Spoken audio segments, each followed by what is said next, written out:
ಬಿಡುವಿಲ್ಲದ ಒತ್ತಡದ ಬದುಕಿನಲ್ಲಿ ಈಗೀಗ ಯುವ ಜನರು ಕೂಡ ಯೋಗ ಧ್ಯಾನದ ಮೊರೆ ಹೋಗ್ತಿದ್ದಾರೆ. ಇನ್ನು ಮಾನಸಿಕ ನೆಮ್ಮದಿಗಾಗಿ ಧ್ಯಾನ ಶಿಬಿರಗಳಿಗೆ ಸೇರುವವರು ಕೂಡ ಇದ್ದಾರೆ.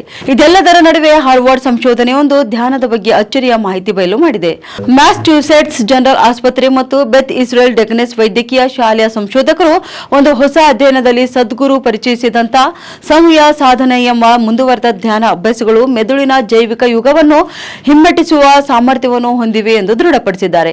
ಈ ಎರಡು ಶಾಲೆಗಳು ಹಾರ್ವರ್ಡ್ ವಿಶ್ವವಿದ್ಯಾಲಯದೊಂದಿಗೆ ಸಂಯೋಜಿತವಾಗಿದ್ದು, ಸದ್ಗುರು ಜಗ್ಗಿ ವಾಸುದೇವ್ ಪರಿಚಯಿಸಿದ ಸಮಯ ಸಾಧನ ಎಂಬ 8 ದಿನಗಳ ಧ್ಯಾನ ಕಾರ್ಯಕ್ರಮದ ಬಗ್ಗೆ ಈ ಸಂಶೋಧನೆ ಮಾಡಲಾಗಿದೆ.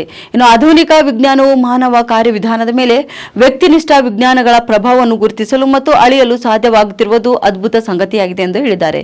ಅಷ್ಟೇ ಅಲ್ಲ, ಪ್ರತಿಯೊಬ್ಬ ಮನುಷ್ಯನು ತನ್ನದೇ ಆದ ಮಾನಸಿಕ ಮತ್ತು ದೈಹಿಕ ಯೋಗಕ್ಷೇಮದಲ್ಲಿ ಹೂಡಿಕೆ ಮಾಡಬೇಕು. ಇನ್ನು ನಾವು ಇದನ್ನು ನಮಗೆ, ನಮ್ಮ ಸುತ್ತಮುತ್ತಲಿರುವ ಜನರಿಗೆ ಮತ್ತು ಮುಂಬರುವ ಪೀಳಿಗೆಗೆ ತಿಳಿಸಬೇಕಿದೆ ಎಂದು ಸದ್ಗುರು ಹೇಳಿದ್ದಾರೆ.